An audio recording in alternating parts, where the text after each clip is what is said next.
เจ้าก็เฮ็ดเวียกเมื่อยแต่ว่าข่อยน่ะสิจกเอาเงินข่อยเองนี่แหละใส่100,000เลยสิให้เจ้าเป็นเงินเนาะถือว่าจ่ายเอาให้ทั้งน้องเต้นรับเอาก่อนล่ะเงิน5 ล้านปลายให้ทั้งพอสร้างเพิ่นถ่ายรูปมาเนี่ยช่วยลูกขอให้พ่อวิไลศักดิ์อยู่ดีไม่แห้งความเจ็บจะได้ความใครจะมีเจ้าที่การนี่ยากกว่าเหตุผลก็คือ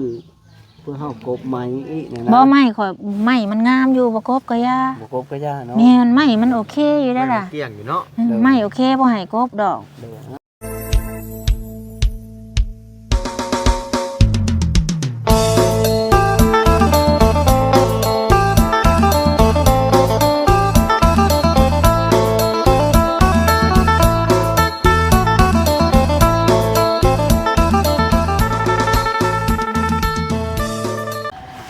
สบายดีพี่น้อง FC เบิร์ดสู่กุสู่คนสู่หม่องสู่บอนเด้อพี่น้องเด้อพอกันคือเก่าคือเดิมกับซองสบุญมาบ้านเฮาเนาะพอกันมื้อนี้พี่น้องมาเฮือนน้องเต้นมาบ้านนี้พี่น้องเอ้ยถือว่าสำเร็จเสร็จสิ้นแล้วทางเฮือนน้องเต้นก็ได้เนาะถ้าว่าเพิ่นสำเร็จจังซี่พี่น้องเฮาก็สิได้มาจ่ายค่าสร้างเพิ่นเลยทางเฮือนน้องเต้นก็ได้แล้วบ่ใหญ่บ่สูงพี่น้องบ่เตี้ยบ่ต่ำพอดีงามเนาะถือว่าสำเร็จเสร็จสิ้นแล้วพี่น้องขั้นตอนแรกของเฮือนน้องเต้นเนาะ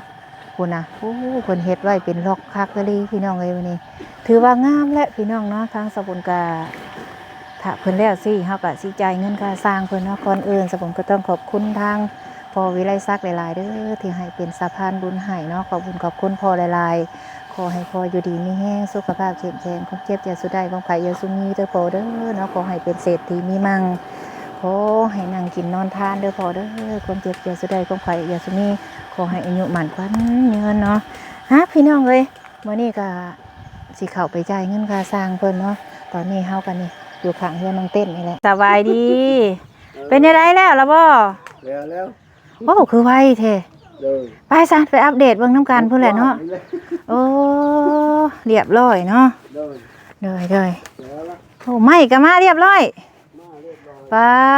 โตงามแท้อันนี้เนาะเป็นไปแช่เฮ้อแล้วมาส่งงามอะไรเด้อเศร้ายังบ่เศร้าบ่ยังคันอยู่เดี๋ยวนี้ยังคันอยู่โอ้ใส่แว่นเอาใส่แว่นนี่สีผมได้สบายดีตา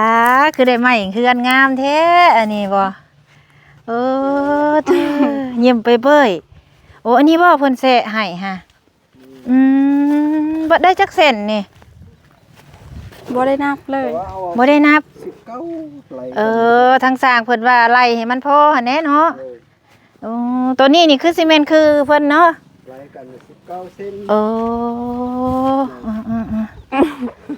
ยังเหลืออยู่17เซนยังเหลืออยู่พ่อก็มันเว้าเฮาไปแช่ไม่อีกเพิ่นว่านะบ่แล้วแต่เว้ากันมันเนาะเฮาก็สิซอยอยู่เนาะเพิ่นว่านะบ่คันบ่พอเล็กน้อยแล้วเพิ่นสิซอยโดยเฮาก็50เท่าก็เว้านั้นนะเรียบร้อยแล้วมื้อนี้บ่ไปย่างไปเบิ่งเพิ่นแล้วหากะแกะแล้วไปย่างไปอีหล่ะ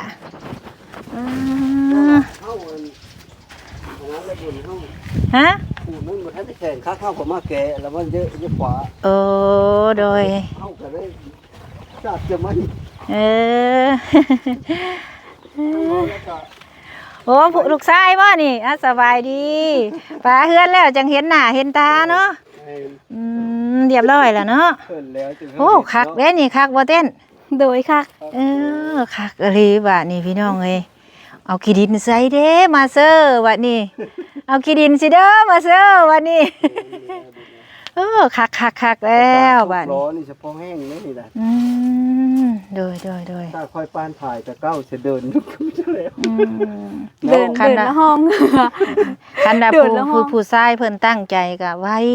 ถ้าเป็นผู้ชายเขาเฮ็ดนี่เขาเฮ็ดมื้อละห้องก็แล้วเฮาพุดแข็งนะโดยถ้ามันทำกลางคืนเนาะแม่นเป็นโหนนะโดยถือว่าจักมื้อนี่8 มื้อ8 มื้อไหลบ่กัก โดยแล้วระวังเหยียดเด็กตะปูได้เก็บซ่อนไว้จบดีเด้อล่ะเด้อ ได้สักกะมังแล้ว โดย เออปัญหา ว่าไอ้ข้างตัวนี้นะมั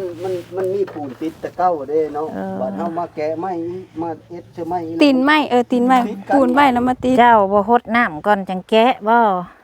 แม่น ปกติเขาสิฮดน้ำซะก่อน เฮาบ่คิดว่ามันยังเป๊ะอยู่แล้วมันได้หดนะ เด้อเด้อ เพราะว่าธรรมดามันบ่อื่นพุ่นจะแกะ อืมก็เลยมาแกะซะเทแล้วว่านนี่บ่ คำมืดละ โอ้โห บุกเลยขึ้น อยากให้เพิ่นแล้วเนาะ เลย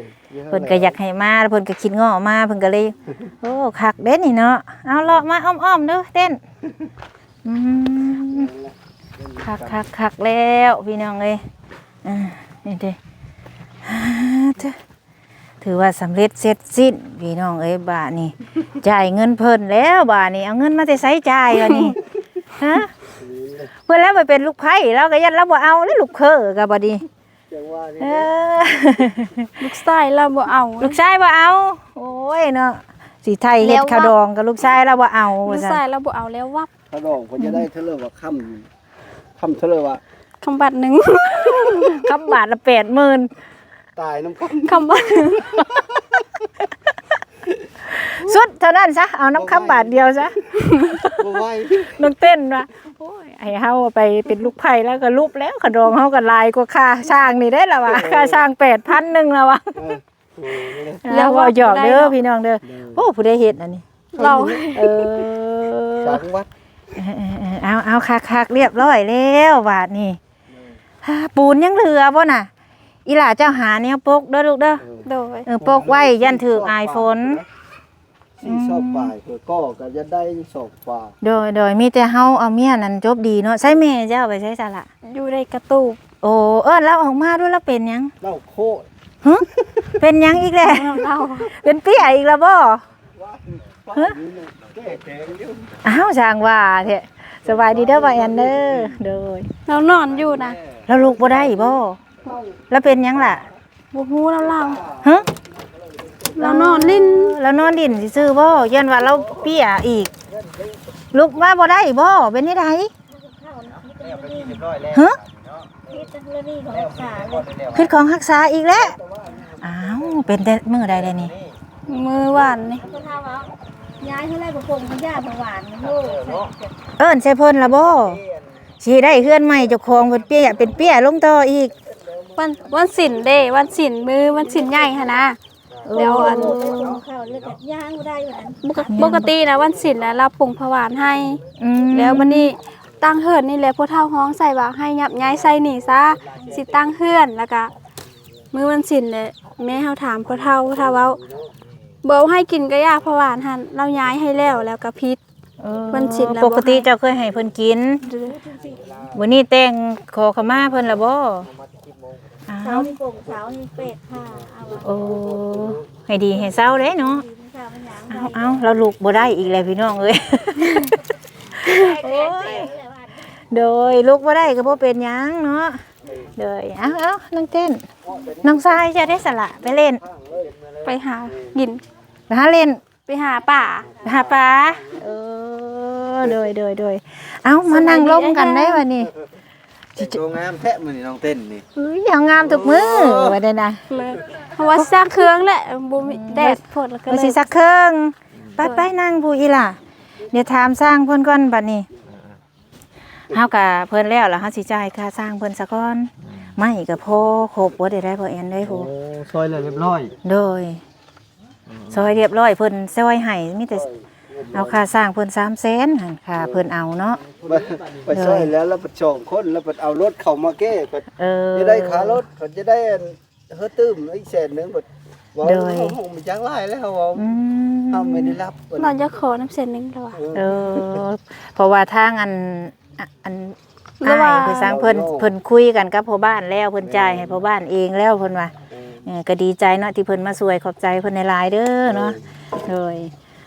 เอ้าพี่น้องเอ้ยเดี๋ยวจับอันนี้นั่งยบดีดูสิได้จ่ายค่าสร้างเพิ่นจ่ายค่าสร้างเพิ่นก่อนใส่เนาะมือกล้องข่อยบาดนี้ ก้อนเดียว บอกเรือก้อนเดียวโอ้ ทางเป็นอะไรนี่สำหรับเอาเนาะร้อยจะไปทิ้งเชื่อเลยก็เดียว เรือก้อนเดียวเขาละดีเกือบบ่พอเนาะตัวเพิ่นแถมน้ำได้นี่ ตัวมันแถมมาน้ำหนึ่ง เลย แถมก้อนหนึง เอาสั่นเนาะอ่ะละตากล้องเฮาเอาสียับเข้ามาพี่ก็ได้เด้ขวัญเด้อยับคนละฝากเสานี่แล้วคนละเดียวนี่แล้วเนาะ มาฟังมาพี่ ไก่ผู้สาววะ สาได้เราสิไล่ค่ากระดองบ่มีเงินจ่ายค่าสร้างผัดแล้วว่าขะดองแล้วผัดข้ามบาทนึงบัดนี้ค่าสร้างก็8,000แล้วก็บ่อยากไปเด้ เต้นว่าไปอยากไป เอาพี่น้องเลยเว้าหยอกกันไปเนาะ ลูกสาวเราลูกชายเราบ่จะไปวะ ลูกชายเราบ่เอาเราวะเอาพี่น้องเลยเนาะคือว่ามื้อนี้ก็ถือว่าเพิ่นขั้นตอนแรกก็ถือว่าสำเร็จเสร็จสิ้นบัดนี้ทั้งน้องเต้นก็ได้ค่าสร้างเพิ่นก็เฮาได้ร่วมกันก็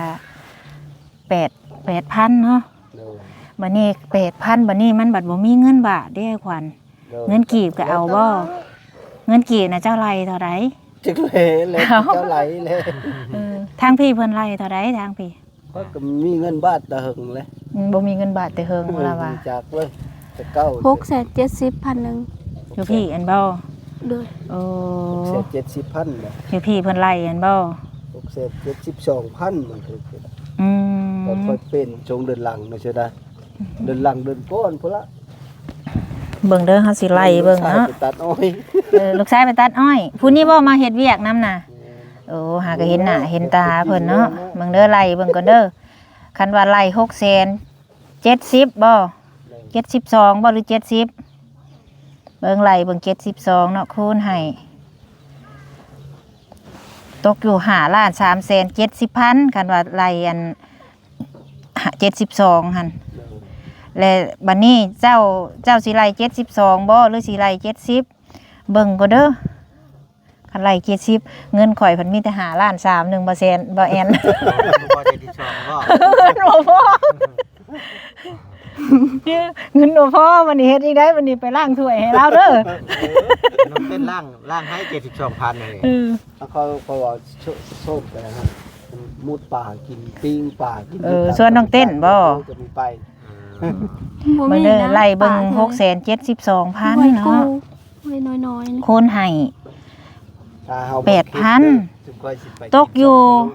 5,376,000คันว่าไล่อัน672,000อันนี้เด้ แนวเลิกก็ได้แล้วเอาบุญ โดย แนวเลิกก็ได้ บัดนี้เงิน บักได้แบนเอา โดยเงินนั่นมีแต่5ล้านกับ300,000บาทนี่เพราะว่าเงินผู้ใหญ่เพิ่นซ้ำนั่นบาทนี่ เด้อ ขาดไป นั้นก็เอา เออซ้ำ ขาด76,000เดี๋ยวนี้ ขาด76,000 เพราะว่าเฮาก็เยอะซอยเขาเฮาเที่ยวมาซอยเขาอยู่นี่ได้ปีหนึงแล้วก็ยังบ่ได้นะ กระโตบอันนี้ก็เล่าเลยเป็นคนเฮ็ดให้แม่น้องเต้นนี่ตัวนี้ มัน เรา เธอ เป็น ก็ ค มี นเฮ็ด ผู้ใหญ่เพิ่นฝากเงินมาเฮ้อเขาก็เอามาเฮ้อเล่าเอามาเฮ้อแหมเล่าโน่นโชว์อยู่นี่ดอยอยู่นี่ โดย โช โด ว์ ย เดือนเก้าเดือน คันว่า เดือน ไล่ให้เรานั่นก็ตกอยู่อัน5ล้านกับ376,000พี่น้องเอ้ยเงินผู้ใหญ่เพิ่นฝากมา ยังเพิ่นฝากมาช่วงที่ว่าสิให้ตั้งเฮือนนี่แหละเพิ่นฝากมา6,500,000สบุญซื้อปูนนั่น14 ศอกเพราะว่าเฮาย่านมันบ่พอมันก็เลยล้านกับ200,000ตอนนั้นเงินเพิ่นก็เลยเหลืออยู่5ล้านกับ300,000เนาะเฮาก็บ่ได้หยังอันนี้มันบ่พอแต่ว่าข่อยก็อยากให้เจ้าเต็มเนาะข่อยกับเจ้าก็เฮ็ดเวียกเมื่อยแต่ว่าข่อยน่ะสิจกเอาเงินข่อยเองนี่แหละใส่100,000เลยสิให้เจ้าเป็น5ล้านกับ400,000อันนี้เป็นเงินของแม่บุญเองอันนี้สิช่วยค่าสร้างเจ้า เลย เป็นโตกโยนี่เด้อปลาย5ล้านเด้อทุกคนเนี่ย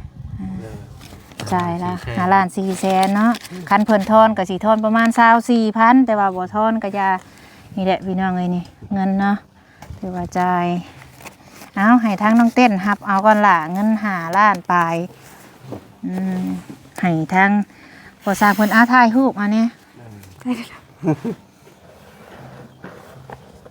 เอามาแล้วไปถ่ายเฮ้ยพอได้พอกันเจอถ่ายเลย เอาอันเปิดวิดีโอ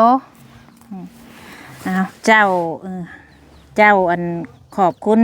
พ่อวิไลศักดิ์เพิ่นเด้อล่ะเด้อผู้ที่เพิ่นช่วยเจ้าเฮ็ดเฮือนเจ้านี่อวยพรให้เพิ่นขอบคุณเพิ่นเอาครับเอาอ้าย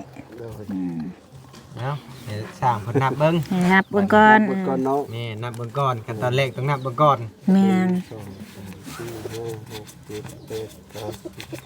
2 3 4 5 6 7 8 9 10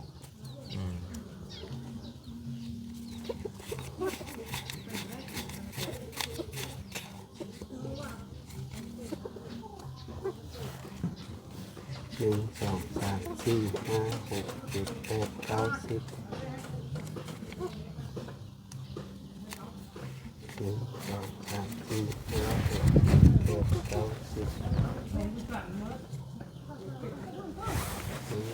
1 2 หนึ่งในชามหมดเนาะช่างก็ได้ 8 9 10 11 12 13 14 15 16 17 18 19 20ครบอัน5นี่นะ ครบเนาะเอาชั้นบ่เป็นหยังอันนี้ 2 ฮะชั้นบ่หรือว่าเป็นหยังอันนี้ ตอนนี้ก็400,000เนาะ โดย อัน400,000นี่แหละเฮาสิเฮอน้องเต้น200,000 โอ้ เพิ่นซื้อนี่กินนะ โดยเอาอีหล่าขอบใจเด้อพ่อขวัญท่านน่ะเอาอีหล่าเอาอันนี้เจ้าเมียนก่อนแล้วเจ้านกมือขอบคุณไปทางพ่อวิไลศักดิ์ผู้ที่เพิ่นช่วยเจ้าตั้งเพื่อนขึ้นนี่อีหล่านกมือขึ้นตั้งใจบ่ให้หัวลอกตั้งมุกตั้งใจความตั้งใจอวยพรให้ผู้ใหญ่แม่น 500ผัดเพิ่นน้องซอยผัดมันแดดมันพี่เหลือมันนั่นล่ะมีซอยก็ยาวบ่ เด้อเอาอีหล่าขอบคุณพ่อเพิ่นลูกเด้อตั้งมุกตั้งใจเด้อ ลูกขอบุญขอบคุณเด้อพ่อวิไลศักดิ์ที่ สวยลูก ช่วยลูก ซอย ขอให้พ่อวิไลศักดิ์อยู่ดีไม่แห้งความเจ็บจะได้ความใครจะมี ขอให้พ่อวิไลศักดิ์อายุมันขวัญยืนเด้อสาธุ โดยเบิดแล้ว โดย ดีแล้วได้ซ้ำนี่ก็ได้อีหลายเอาเจ้ามีหยังสิเว้าอีกบ่เพิ่มเติมบ่แบบคิดแบบใดกะเว้าไปโลดหั้นนะแบบว่าความรู้สึกที่ดีๆหั้นนะ ขอขอบคุณนำผู้ใหญ่ใจดีทุกๆคนที่เฮามาประกอบโซนสร้างเฮือนให้น้องเต้นนี่ โดย ถ้าว่าสำเร็จก็แห้งเป็นการดีขอกับสาธุ น้องอยากขอบใจแล้วก็แม่บุญสำหรับทุกสิ่งทุกอย่าง โด แล้ว ย ขอบใจพอสร้างเพิ่นตีมาสวยแล้วก็เฮ็ดให้จนสำเร็จอันอยากขอบใจทุกคนและที่ร่วมมือซอยน้องเต้น อืม แล้วก็ที่อิตนสงสารแล้วอันอยากขอบคุณ อยากขอบบุญขอบคุณทางอันนาบ้าวอันย่อแล้วก็ โดย ให้เงินค่าไม้หันแล้วก็ ที่ ขอ ใส่ ให้ หลาน โดยขอให้อยู่ดีไม่แห้งความเจ็บไปได้ความใครยังมีอันนอนรับขอให้ได้เงินหมื่นนอนตื่นขอให้ได้เงินแสนแล้วให้อันอายุมันขวัญยืนเด้อ โด สาธุ ยสาธุนั่งเที่ยงๆบ่ได้แต่ว่าเป็นหยังจังแกล้งนี่เฮ้อมันเป็นจังได เขิน เขินโอ้ยบ่ต้องไปเขินเด้อคำอวยพรอวยไส้ให้ผู้ใหญ่นี่สำคัญที่สุดเฮาให้มันออกจากใจตั้งมุกตั้งใจบ่ให้ว่าต้องอาย ยังเราคือ บ่ต้องอายดอก เพราะว่าผู้ใหญ่เพิ่นเมตตาสงสารเฮาที่เพิ่นตั้งเฮือนขึ้นให้เจ้านี่ก็บ่แม่นเบิดน้อยได้รวมทั้งเบิดทั้งมวลนี่15ล้านเฮือนน้องเต้นนี่ที่พ่อวิไลศักดิ์เพิ่นช่วยมานี่หาก็15ล้านนี่ได้ซ้ำนี่แม่นตั้งแต่เพิ่นเริ่มให้ข่อยเข้ามาหาเจ้านี่ได้ซ้ำนี่หาก็เบิด15ล้านเนาะก็ถือว่าบ่น้อย15ล้านนี่ก็ตกอยู่ 20,000 กว่าบาทเนาะ โดย แม่นบ่เจ้าว่าก็ถือว่ากับเพื่อนมันกำลังโดยฮะ 20,000 กว่า แม่นเนาะบัดนี้ขั้นตอนแรกก็ถือว่าสำเร็จนะทุกคนถือว่าแล้วเรียบร้อยขั้นตอนแรกนี่เนาะขั้นตอนต่อไปเฮาก็ยังบ่ฮู้อันนี้ก็ขึ้นอยู่กับทางผู้ใหญ่ใจบุญเพิ่นว่าเพิ่นสิมาช่วยเฮาอีกบ่เนาะก็ขึ้นอยู่กับผู้ใหญ่เพิ่นนั่นแหละก็ขึ้นอยู่กับบุญวาสนาของน้องนำเนาะแต่ว่ามื้อนี้เฮาได้จ่ายเงินค่าสร้างเพิ่นไปแล้วเนาะเฮาก็อยากมีแนวถามทั้งสร้างเพิ่นนำอีกอยู่ได้เพื่อว่ามีผู้ใหญ่เพิ่นอยากช่วยน้องขึ้นมาอีกนะเฮาอยากถามแนวนี้เนาะว่า ไม่น้องเพิ่นก็มีแล้วนะ เลย ก็เลยอยากถามทางสร้างว่าถ้าว่าขึ้นโครงหลังคานี่นะเฮาขึ้นโครงหลังคาเนาะขึ้นโครงไม้แล้วก็มุงเรียบร้อยนะ ส่งโมเดิร์น โมเดิร์นแม่นโมเดิร์น มุ่งไปทั้งคุณ โดยบ่เอามาทางนี้นี่ ฮะ เฮาหันหน้าพี่เด้ มันไปเนี่ยนะ แม่นห่างเพิ่นลงไปทางพุ่นเนาะหน้าเพิ่นหันมาทางนี้เป็นโมเดิร์นธรรมดานี่แหละ ที่ว่าเคยเฮ็ดมา เลย เป็นโมเดิร์นธรรมดา โดย คือข่อยเฮ็ดเฮือนสาวน้อยเนี่ยโมเดิร์นแบบนั้นแหละ เลย โดยก็เลยอยากถามค่าสร้างเพิ่นว่าเผื่อว่ามีผู้ใหญ่ใจดีเพิ่นอยากช่วยมาอีก แต่ว่าตอนนี้ยังบ่มีเนาะเฮาก็เฮาก็ยังบ่ฮู้ว่ามีหรือบ่มีเฮาก็ต้องถามเพื่อว่าเพิ่นได้เบิ่งคลิปเพื่อเพิ่นอยากช่วยน้องอีกแบบนี้หั้นนะโดยก็เลยอยากถามทางสร้างเบิ่ง เฮากับช่วงนี้น่ะมันยังมีเวลาเปเลอบุญนะ บ่มีเวลา โดยเฮาเยอะมือทราบเพิ่นเฮอน้องยังบ่แล้ว มันก็ยังบ่ได้เฮ็ดช่วงนี้ เพียงแต่เฮาอยากฮู้ราคาสร้าง ประมาณ แม่นเฮาอยากฮู้ราคาเพิ่นก็บ่ได้ว่าให้เฮ็ดตอนนี้ดอกมันยังบ่ได้มีเงิน โดย โดย มีแต่ว่าประมาณได้ซำใด โดย ค่อยน่ะบ่ได้เว้าเพิ่นเว้าเกิดเลยเขาเลิกค่อยก็เฮ็ด เอ้า บ่กะเว้า เว้าเลยนะ ว้าว เท่าใดนี่มันสิจักพันนี่นะ ก็สิมง9,000 10,000นี่แหละ 9,000 10,000 โดยหรือว่า8,000ช่ำเฮ็ดอันนี้แหละ เอาบอกว่าหมองสุดซะ8,000บ่อ้ายเนาะเพื่อผู้ใหญ่เพิ่นอยากฮู้ว่า โดย มันก็8,000หรือ9,000หรือ10,000นี่เจ้าสิกะว่าให้มันสุดว่า8,000บ่สินะผู้ใหญ่เพิ่นสิได้เบิ่งหั้นนะเฮือนมันก็หลังบ่ได้ใหญ่มันมีแต่5คูณ6 นี่ มันก็บ่ได้ว่าไม้ก็บ่ได้หลายเส้นหั้นนะอ้าย อันมุ่งน่ะมุ่งละซิ่งเนาะ ก็ยังบ่ฮู้เนาะว่าฮิโรซิงแต่เฮาเฮ็ดโครงมงนี่บ่ฮิโรซิงหรือสังกะสีเขาพูดแต่ว่าเฮ็ดเป็นแบบโมเดิร์นเลยแบบกะไว้เลย หลังมันก็2พักธรรมดาตัวนี้พักมัน โดยนี่อ้ายแบบนี้แหละแบบคือเบิ่งเฮาสิให้เบิ่งฮูก นั่นแหละพัก โดย เทิงซื่อๆนั่นแหละ เลย คือเฮือนสาวน้อยเพิ่นนี่แหละ ลงมาในพักหนึงลงมาพักหนึงนั่นแหละ โดย เปิดถ่ายลงเพจนำนี่ล่ะ บ่ บ่แบบ บางคนมันสิแซก บ่เฮ็ด2สเต็ป2เฮ็ดแต่สเต็ปพุ่นแล้วก็สเต็ปทั้งหน้าแล้วพอ โดย จะเห็นเหรอเฮือนสาวน้อยที่ข่อยเห็นนั่นแหละแบบนั้นแหละ เห็นนะ โดย แล้วก็ตัวนี้คือว่ารูทคือว่าห้องนี้คือว่ารูท รถแบบใด อันเพื่อนสาวน้อยน่ะคือว่าจงห้องหนึงเนาะ โดยอันนั้นมันก่อนนะแล้วเฮาจังคุยกันตัวน่ะเฮาคุยเรื่องตัวที่ว่าเฮาเฮ็ดโครงก่อน โดยตัวนั้นมีเงินจังค่อยว่ากันเป็นขั้นเป็นตอนเอา เพื่อนสาวน้อยนะ เพื่อนสาวน้อยมันใหญ่กว่านี้เนาะก็สร้างเพิ่นเอา9,000มันก็7คูณ6ตัวน่ะอันนี้น่ะ5คูณ6นี่ บ้านเนาะเฮาแพงเด้อคันเฮาเฮ็ดน่ะผัดหมู่ผัดเว้าได้นะ เอาตามที่เฮาเฮ็ดนี่บ่มีไผเว้าดอกเอาที่เฮาเฮ็ดเฮาก็ช่วยผู้ใหญ่เพิ่นช่วยนะเฮาว่าเจ้าเฮ็ดได้ซำใดนี่นะ เอาก็เอา8,000นั่นแหละขอเฮ็ดนะ โอ้ โดยเนาะเราก็ต่างซอยกันนั่นแหละเนาะ แม่ อันนี้ค่าสร้างเด้อทุกคนค่าสร้างขึ้นโครงหลังคาเนาะ 8,000 บาทเพื่อว่ามีผู้ใหญ่ใจบุญเพิ่นอยากช่วยน้องอีกนะ โดย 8,000 บาทนี่เฉพาะค่าสร้างบ่ได้รวมหลังคาเด้อทุกคนยังดีที่น้องเพิ่นมีไม้แล้ว แม่ มีแต่ค่าสร้างกับหลังคาแล้วก็ไม้เซล่าที่เฮาสิใส่ข้างมันนั่นแหละเซล่าก็สิบ่หลายดอกประมาณ4ตับเพื่อนน้องเพิ่นนี่ประมาณ4ตับเพราะว่าเฮาสิบ่ได้เฮ็ดโมเดิร์นขึ้นสูง เธ เฮา อก็ค่อยสิถามหมู่คันหมู่มี โดย เฮ็ดหมดบัดเพิ่งมีเพื่อเฮ็ดก็เฮามาเฮ็ด โดยเนาะอันนี้ฮู้ค่าสร้าง เฮาก็เยอะซอยนะ โดยฮู้ค่าสร้างถ้าว่าเฮาได้ค่าสร้างผู้ใหญ่เพิ่นเสนอมาแล้วเฮาสิถามเจ้าอีกเทื่อนึง โดย โดยในใจเฮาก็อยากให้เจ้านั่นแหละเพราะว่า เฮานี่เขาเอากันสิเขาจะได้10,000นึงเฮาคิดเชื่อว่าผู้ใหญ่เพิ่นก็คือเฮานี่แหละ เพิ่นก็หาเงินคือกันกับ โด เฮาย แม่นแต่ว่าเพิ่นเฮามีลืนเฮาอยู่ดอกเฮาบ่มี โดย แต่ว่าใจเฮาเพิ่นจะซอยน่ะนะ โดยคันว่า ช่ยกันเนาะ โดยคันว่าได้ค่าสร้างก็สิเอาเจ้าเนี่ยอ้ายเฮิงง่ายก็ย่ามันแบบว่าเจ้าก็เฮาได้ฮู้จักเจ้าแล้วนะแบบมีหยังเฮาก็โทรว่ามันก็สิสำบายกว่ากันนะ สอง4-5มื้อหรือว่าอาทิตย์1-2อาทิตย์นี่น่ะอาทิตย์หนึงประมาณอาทิตย์หนึงค่อยแล้วเพิ่นสิบ่ได้ปอดนะ โดย ตั้งฝาโชมตั้งฝาห้องสองห้อง ก็ดีแล้วเนาะเพื่อว่าได้เงินนะอันนี้เฮาถามไว้โดย แม่นละ ถามไว้ ในเมื่อมันได้ซำนี้แล้วเนาะถ้าว่าเอาขี้ดินเขานี่ก็คันว่ามีผู้ น้องเพิ่นนี่เอาเข้าคือสิบ่ได้หรอกคันคือว่าจ้างคนเข้านี่เฮาก็บ่ฮู้ว่าเฮาก็ยังบ่มีเงินหั่นนะ โดย